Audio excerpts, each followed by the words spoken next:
Bienvenidos a UD Arroba, un programa de la Universidad de Antioquia. Continuamos en esta sesión con el capítulo 6, módulo 24. Vamos a explorar las nociones de circulación y flujo del campo magnético que tienen un parentesco bastante profundo con las correspondientes nociones vistas en el caso de la electrostática.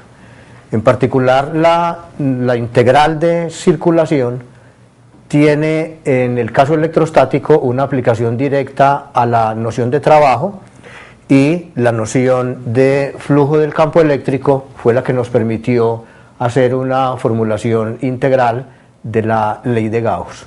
Vamos a ver ahora entonces cómo estas nociones aparecen en el caso del magnetismo. Sabemos que el campo magnético de una corriente rectilínea y que sale del plano del papel, es decir, una corriente perpendicular al plano del papel y hacia arriba, tiene una dirección que se puede establecer en términos de un círculo y en general de círculos concéntricos que están regidos por regla de la mano derecha. Vale decir que si esta dirección hacia arriba es la de la corriente eléctrica, el campo magnético tiene entonces direcciones que están dadas por los dedos si la corriente va en dirección del pulgar. Lo que vamos a proponer en este módulo es, dado el valor del campo magnético, ¿cuál es la integral de circulación? Para establecer una integral de circulación deberemos obviamente hacer un producto escalar del campo magnético con algún elemento diferencial de línea. Vamos a proponernos en este caso particular de una corriente rectilínea realizar el producto del campo magnético, que es a lo largo de una trayectoria circular, con un vector diferencial de arco circular. Noten ustedes que el producto de B por dl es entonces el producto de dos vectores que son paralelos, y por lo tanto el resultado será B por dl por el coseno de 0 grados, donde el coseno es 1. Y el valor de B sabemos que es mu sub 0 i sobre 2πr, mientras el valor del arco diferencial dl es r de phi. R de phi es el valor de un arco diferencial de círculo. Observen la cancelación de r en el numerador con r en el denominador. Y observen además que el producto B.dl va a contener entonces únicamente un solo elemento diferencial de ángulo, que es exactamente este elemento diferencial que caracteriza a una porción de círculo.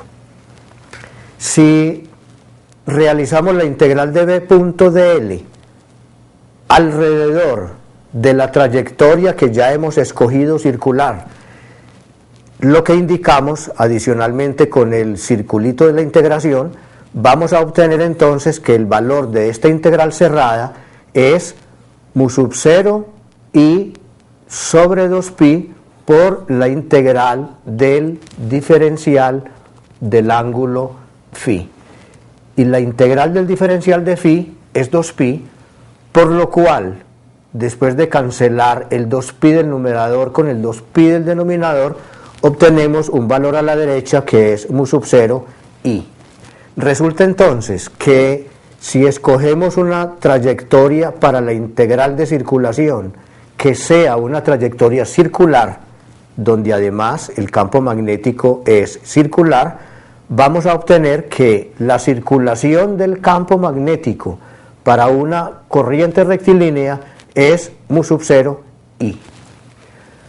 Veamos ahora qué tan dependiente o independiente de la trayectoria es la integral de circulación. En este gráfico volvemos a tener otra vez la corriente rectilínea, las líneas circulares de campo magnético que se cierran sobre sí mismas, pero en vez de una trayectoria circular de integración, vamos a escoger una trayectoria arbitraria. Y proponemos nuevamente realizar el producto B punto diferencial de L, es decir, lo que es un elemento diferencial de una integral de línea, donde ahora la integral de línea va a provenir de la integración de este elemento diferencial. Noten ustedes que este diferencial de L es un elemento que tiene una dirección coincidente punto a punto con la dirección de la integración, de manera que este elemento diferencial de L va cambiando paulatinamente de dirección a medida que nos desplazamos a lo largo de la trayectoria de integración. Pero ocurre que el producto B punto de L toma en consideración de todos los DLs únicamente la proyección del DL en dirección del campo magnético. Mírenlo de la siguiente manera: si esta es en este punto la dirección del campo magnético correspondiente a un arco de círculo, mientras este elemento que no es tangencial corresponde a la dirección del DL, al producto escalar le va a importar solamente la componente de este elemento que sea paralelo al vector de campo magnético. Vale decir, de todo el elemento diferencial de L le va a importar solamente su componente tangencial que corresponde a un arco de círculo. Observen que en todos estos sectores donde el arco diferencial de L va teniendo diferentes direcciones, que son esta dirección, esta otra dirección, esta otra dirección, es decir, va cambiando de dirección a medida que se mueve y que no cambia precisamente en una dirección tangencial, sino arbitraria. Al producto escalar le importa solamente una porción que es el arco del círculo correspondiente. Ahora bien, observen que este valor del campo magnético B se puede escribir, según lo que sabemos, como mu sub 0i sobre 2πr, de manera que nuevamente, a pesar de que la trayectoria que estamos trabajando no es una trayectoria circular, el R del numerador se cancela nuevamente con el R del denominador y obtenemos una expresión idéntica a la que obteníamos en la plantilla anterior. ¿Esto qué significa? Significa que cuando tomamos este producto escalar y realizamos la integral de línea cerrada, que es lo que significa este círculo, obtenemos nuevamente mu sub 0i sobre 2pi por la integral del diferencial de phi, que es 2pi, y nuevamente queda entonces el valor de mu sub 0i.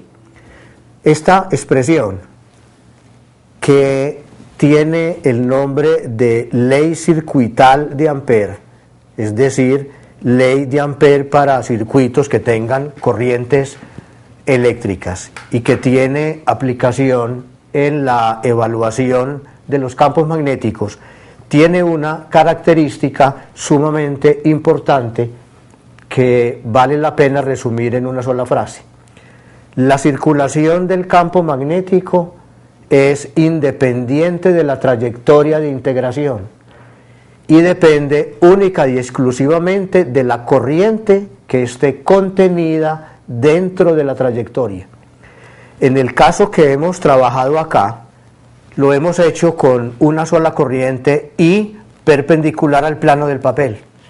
Sin embargo, es posible perfectamente generalizar esta ley de Ampère a los casos en los que, si esta es la integral de circulación, que la vamos a realizar sobre una trayectoria cerrada C, el lado derecho contendrá en forma general un factor que contiene la suma de todas las corrientes que atraviesen el contorno de integración. Noten el camino que hemos seguido de generalizaciones progresivas, comenzando con ley de Ampère para trayectoria circular, ley de Ampère para trayectorias no circulares, forma arbitraria, y por último una ley de Ampère que contiene no solamente una, sino diversas corrientes, y además corrientes con direcciones ya no perpendiculares al plano del papel, sino direcciones arbitrarias. De manera que, en forma general, la ley circuital de Ampère establece que la circulación de un campo magnético es proporcional a la suma de las corrientes que atraviesen la trayectoria de integración. Este tipo de trayectoria se conoce en los cálculos en la magnetostática como una amperiana. Ahora bien, esta expresión de ley circuital de Ampère tiene utilidad en el caso de la magnetostática, como la ley de Gauss la tiene en el caso de la electrostática, en el siguiente sentido. La ley de Gauss para la electrostática es en general válida, pero solo es aplicable para realizar cálculos específicos en las situaciones de simetrías altas.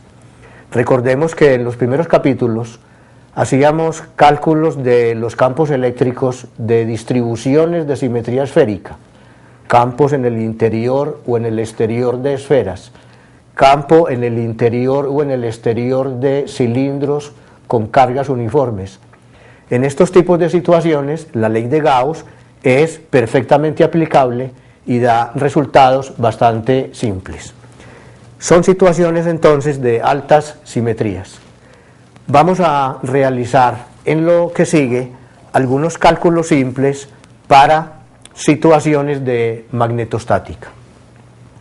Un primer ejercicio: ¿cuál es el campo magnético en el interior y en el exterior de un cilindro muy largo, y muy largo para evitar efectos de borde, en el interior del cual circula una corriente en dirección, en este caso ascendente, una corriente distribuida homogéneamente, es decir, en cada uno de los puntos del cilindro la corriente tiene el mismo valor? Y vamos a pensar en las dos situaciones posibles. Primero, campo magnético en el interior, para lo cual vamos a trazar una amperiana de radio menor que el radio del cilindro, y luego vamos a trazar una amperiana con un radio mayor que el radio del cilindro. Para los casos entonces de distribuciones uniformes de corriente, vamos a ir primero que todo al caso exterior. Una amperiana de radio mayor que el radio del cilindro. La ley de Ampère dice la integral de circulación, que la vamos a realizar por simplicidad a lo largo de una trayectoria circular, tiene entonces un valor de B de L. ¿Por qué estamos suponiendo entonces aquí que el campo magnético tiene direcciones que son círculos concéntricos? Lo estamos suponiendo porque, en primer lugar, la ley de Ampère circuital supone que previo al cálculo se conoce cuál es la forma geométrica de las líneas del campo. Esta forma geométrica de las líneas del campo se puede adivinar simplemente por razones de simetría. Nótese muy en particular que si esta es la dirección de la corriente independientemente de que se trate de una línea de corriente o de un cilindro de corriente, que la regla de la mano derecha va a seguir asegurando que en situaciones de alta simetría basta tomar el cilindro con las manos y el pulgar apuntando en la dirección de la corriente. Resultará entonces que la dirección de los dedos dará la correspondiente dirección del campo magnético. Es decir, no estamos deduciendo que las líneas de campo magnético son circulares, sino que estamos utilizando argumentos de simetría. Una vez que esos argumentos de simetría los hemos utilizado, resultará que conviene realizar la integral amperiana con elementos de línea que vayan a lo largo del campo magnético. Vale decir que el campo magnético es circular y la trayectoria será circular. La ley de Ampère dice entonces que la integral de circulación es mu sub 0 I. ¿Qué es I? I es toda la corriente que esté dentro de la amperiana externa. La amperiana externa, con radio mayor que el radio del cilindro, contiene a toda la corriente. Por lo cual, entonces, la primera integral dice B por dl, y la integral de dl es 2πr, es igual a mu sub 0i, donde en todos y cada uno de los puntos de la integración el campo magnético tiene el mismo valor, por lo cual fue retirado de la integración. De esta última expresión se sigue entonces que el campo magnético es mu sub 0i sobre 2πr. Ahora bien, el cálculo correspondiente para el interior del círculo lo podemos realizar tomando en cuenta que la amperiana ahora no contiene toda la corriente, sino una porción a la que estoy llamando I'. Vale decir, mientras la corriente total I está contenida en el interior de un cilindro de radio R mayúscula, un cilindro interno de radio menor que R mayúscula contendrá una corriente más pequeña, I'. ¿Cuánto es I' en comparación con I? Basta establecer una regla simple de proporcionalidad que nos lo dice, y es la corriente interna al círculo de radio R minúscula es a toda la corriente como el área interna es al área total del cilindro. Al área total quiero decir área transversal.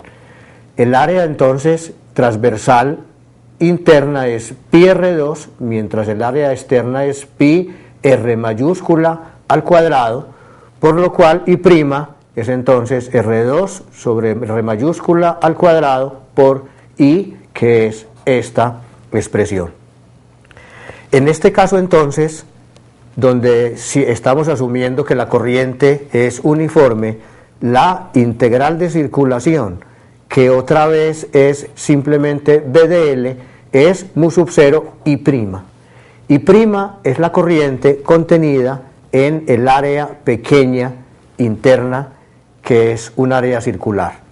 Nos resulta entonces, como resultado de esta primera integración, B por la integral del dl, es decir, B por 2πr, y mu sub 0 I'. Ponemos entonces I' y nos resulta mu sub 0 I R2 sobre R mayúscula al cuadrado, partiendo de lo cual es posible despejar el valor del campo magnético en el interior, que resulta ser una expresión lineal. Recuerden que el campo magnético visto desde el exterior tiene la forma de 1 sobre R. Gráficamente, el campo magnético graficado contra el radio tiene una forma lineal en el interior del cilindro y decreciente como 1 sobre R para distancias mayores que R mayúscula, es decir, en el exterior del cilindro. hasta aquí entonces la parte correspondiente a los campos debidos a un cilindro con corriente homogénea. Veamos ahora un segundo ejercicio. ¿Cómo es el campo magnético de una placa plana sobre la cual, o dentro de la cual más bien, fluye una corriente I homogénea, es decir, uniforme en dirección X? Y vamos a pensar que esta placa se extiende indefinidamente a la derecha y hacia la izquierda. Con el propósito de adivinar cuál es la forma matemática de las líneas de campo magnético, podemos imaginarnos que esta placa se puede descomponer en un conjunto muy grande de alambres. Estos son alambres y corrientes que salen entonces del plano del papel. Basta entonces pensar en cuál es el campo magnético de este alambre.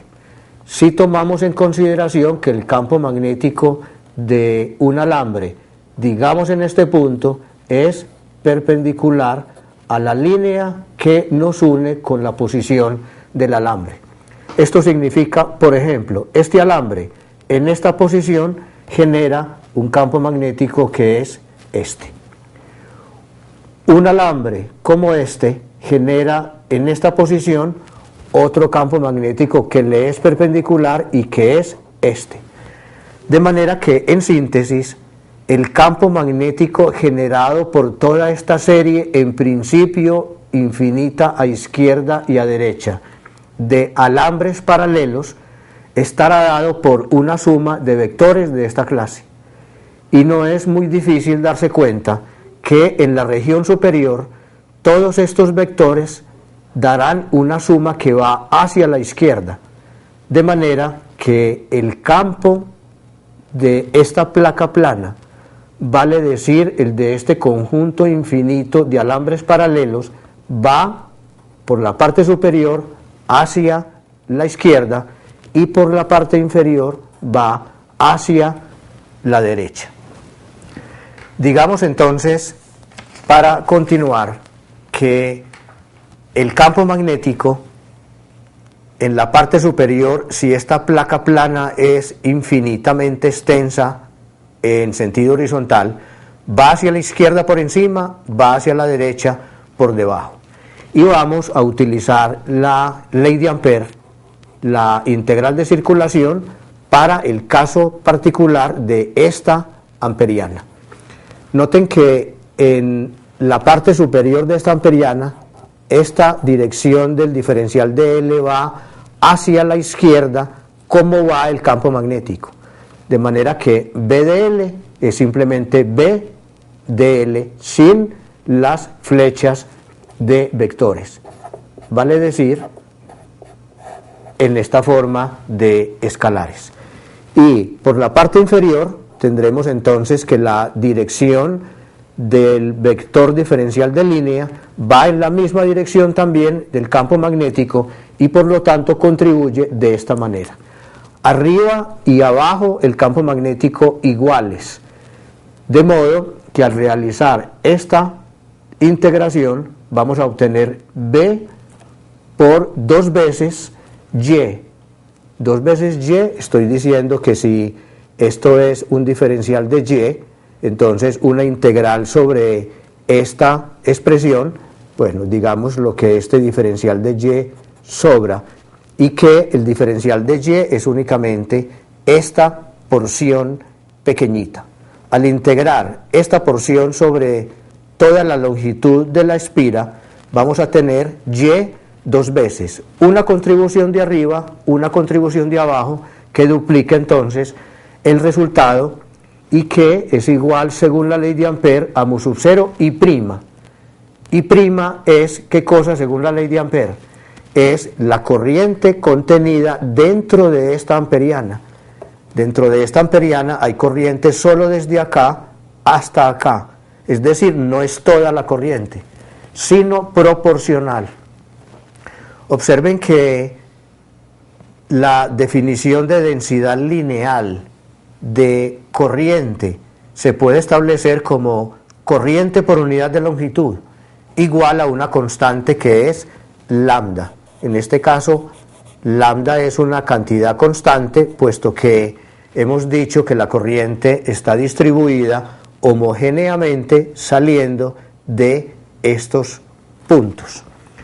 Resulta entonces que si di de y es lambda, entonces simplemente por integración de i es lambda de y esto equivale a escribir i igual a lambda y. ¿Qué es este i? Es la corriente que sale de una porción que tenga longitud y, es decir, esto es nuestro i'. Si este i' lo colocamos en esta posición, tendremos entonces mu sub 0 lambda y.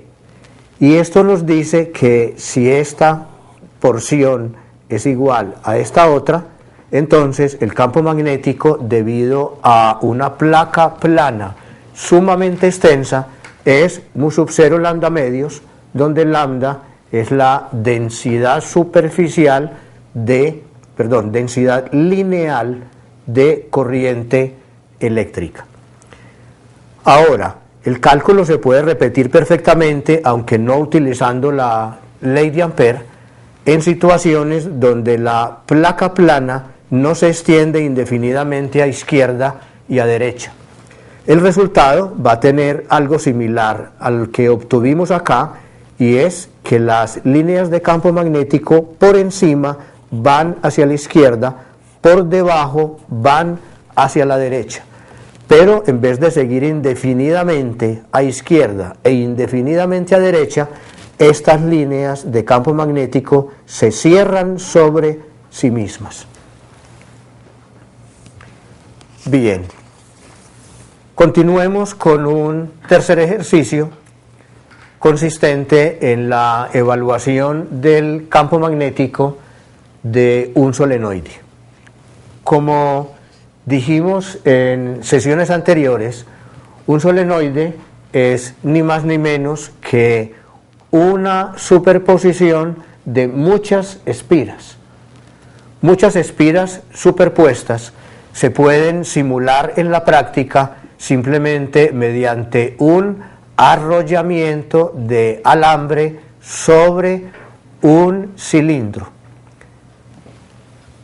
Esta disposición de las espiras o del arrollamiento es entonces un solenoide, una bobina. Hemos trazado acá un dibujo en el que estamos asegurando que un solenoide es una sumatoria de espiras. Cuando hacemos el cálculo del campo magnético en el interior o en el exterior del solenoide, hemos de tomar en cuenta lo que pasa con las espiras individuales. Basta con tomar una espira, otra digamos en esta posición, otra en esta posición, y comenzar a mirar el comportamiento de las líneas de campo magnético. Y fácilmente puede comprenderse que en el interior de las espiras, y más aún a medida que comenzamos a juntar las espiras, resulta que el campo magnético se suma y se convierte en un solo campo que va hacia la izquierda, mientras el comportamiento de los campos en el exterior de las espiras produce en puntos de afuera del solenoide un anulamiento del campo magnético. Este comportamiento lo habíamos visto antes cuando estudiábamos el cálculo del campo magnético en el interior y el exterior de un solenoide utilizando la ley de Biot-Savart. Lo que estamos proponiendo en esta situación es volver al cálculo, pero utilizar nociones de simetría y hacer uso de la ley de Ampère para las corrientes. En este caso entonces podemos utilizar una amperiana externa, donde el campo magnético por fuera del solenoide es nulo y por dentro el campo va en una dirección que es hacia la izquierda y en la misma dirección va el elemento diferencial de línea. Esto significa que en el interior vamos a poder escribir BL. BL es el campo magnético por la longitud de esta porción de la amperiana, e igual a mu sub 0 I', que es la porción de corriente comprendida entre esta parte final y esta inicial del intervalo. Vale decir, I' es la corriente, I' es la corriente que atraviesa esta amperiana. I' ciertamente no es toda la corriente que está viajando por el solenoide, sino que es una porción. Si tomamos en cuenta por definición que n minúscula es el número de espiras del solenoide por unidad de longitud, podremos escribir I' como n veces I. ¿Qué es I'? Tomemos en cuenta que a lo largo de cada una de estas espiras componentes viaja una corriente I, lo que significa que atraviesan la amperiana un número n mayúscula de corrientes, cada una de ellas I.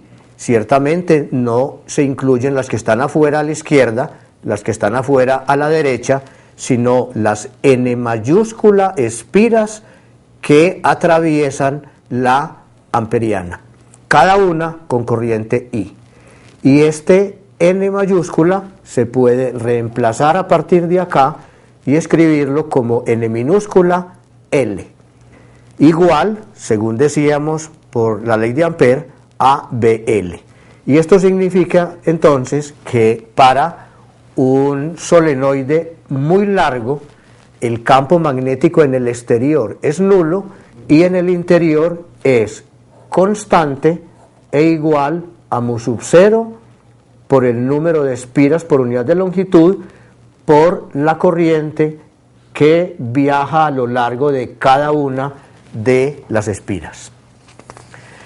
Esto tiene que ver entonces con la noción de circulación para el campo magnético, noción que nos ha llevado a una expresión bastante general, utilizable ciertamente solo en los casos de altas simetrías, que es la expresión que hemos conocido como la ley de Ampère. Un último punto tiene que ver con la construcción de la noción de flujo. No vamos a hacer una descripción matemática completa dada la dificultad de los cálculos, pero vamos a mirarlo al menos gráficamente. El campo magnético de una corriente rectilínea es de líneas cerradas. El campo magnético de un solenoide corto es de líneas que vienen viajando por su interior, se prolongan hacia afuera, dan la vuelta y regresan al interior del solenoide. Ciertamente, si este solenoide se vuelve muy largo, entonces los campos magnéticos en el exterior se vuelven ceros y en el interior se tornan constantes en magnitud e iguales, como vimos en la proyección anterior, a mu sub 0 Ni. El campo magnético de una espira es un campo que, como se ve en los extremos, en las partes cercanas al propio alambre de la espira, son líneas que se cierran sobre sí mismas. Y de hecho, si continuamos con las demás líneas del dibujo, por ejemplo esta, al final podremos ver que esta línea se cierra también sobre sí misma. Esta línea que va en esta dirección, al final regresa en esta dirección, y lo mismo con estas líneas que saliendo en esta dirección van al final a retornar por debajo y en esta dirección. ¿Qué implica lo que estamos proponiendo en estos dibujos? Que las líneas del campo magnético o son cerradas o comienzan como esta línea en el infinito, terminan en el infinito, y que no hay líneas de campo magnético abiertas. Observen que en el caso de esta espira hay una línea que estoy dibujando acá en negro, que entrando por debajo, después de venir de infinito, entra y continúa hasta puntos infinitamente lejanos. No hay en estos dibujos ninguna línea de campo que tenga puntas efectivas, es decir, o comienzan o terminan en el infinito o se cierran sobre sí mismas. Lo que esto trae como consecuencia, matemáticamente hablando, es que si realizamos un cálculo de la integral de flujo, donde estos contornos en negro son la representación de las proyecciones de una superficie cerrada, vamos a ver que si aquí entra una línea de campo, sale. Si entra una línea de campo magnético, sale. En este otro contorno, que es la proyección sobre el plano de un volumen en el espacio, si entra una línea de campo magnético, la misma sale. Si entra una, sale. Y lo mismo en contornos que son proyección de superficies como este. Una línea de campo magnético entra y la misma línea sale. Una línea entra y la misma sale. Lo que eso significa es lo siguiente: en todos los casos y sin excepción, las líneas de campo magnético tienen un comportamiento tal que su flujo neto siempre es nulo. Vamos a decirlo en varias formas en estas líneas que concluyen este módulo 24. El número de líneas que entran a una superficie cerrada, líneas de campo magnético, es el mismo número de líneas que salen. Las líneas de campo magnético o son cerradas, o van o vienen desde el infinito. En consecuencia, las líneas de campo magnético no tienen puntas. Que no tengan puntas tiene un contraste altísimo con el caso de los campos eléctricos, donde si este punto representa una fuente eléctrica, vale decir una carga eléctrica, entonces ese punto es una fuente de líneas de campo eléctrico. En este caso estaríamos representando líneas de campo de una carga positiva. Las líneas de campo eléctrico de una carga negativa llegan a la carga, pero no hay cosas como puntos del espacio donde haya cargas magnéticas y donde las líneas de campo magnético terminan. ¿Por qué razón? Porque si este punto fuese una carga magnética a donde llegan las líneas del campo magnético, entonces sería suficiente encerrar esta superficie con una gaussiana y darse cuenta que si están solamente entrando, entonces el flujo neto es diferente de cero. Puesto que todas las teorías y los experimentos aseguran que el flujo del campo magnético es cero, entonces la conclusión es: no hay cargas magnéticas. Y un último punto es que los polos magnéticos, vamos a mirarlos en este dibujo de un solenoide, los polos magnéticos son los extremos de los solenoides. Equivalentemente, los polos magnéticos son los extremos de los imanes. Y lo que se puede probar experimentalmente es que los polos magnéticos de los imanes y de los solenoides no son regiones del espacio donde confluyen. Confluir quiere decir, por ejemplo, líneas de campo tener estas estructuras, confluir a este punto. Así no son los polos. Las regiones que nosotros podemos llamar los polos son zonas donde las líneas de campo sencillamente pasan, vale decir, las regiones que son los polos son más o menos como lo que hay en este dibujo. En vez de ser zonas de confluencia, como sería aquí, que no es el caso, zonas de confluencia de líneas de campo magnético, los polos son más bien lugares por donde las líneas de campo magnético pasan, se encuentran apiñadas, pero no confluyen en un punto. Digamos, terminando este módulo, que los polos magnéticos no son representantes de la existencia de cargas magnéticas, sino que son solo lugares de tránsito de las líneas del campo magnético. En síntesis, las leyes básicas del campo magnético en forma integral están dadas por la ley de Ampère, que establece que la circulación es proporcional a la corriente, y una ley de flujo que habla acerca de que el flujo del campo magnético a través de una superficie cerrada es siempre y en todos los casos nulo. Hasta aquí lo concerniente al módulo 24 del capítulo 6. Después de la lectura de estos temas, el estudiante estará en capacidad de responder a las siguientes preguntas.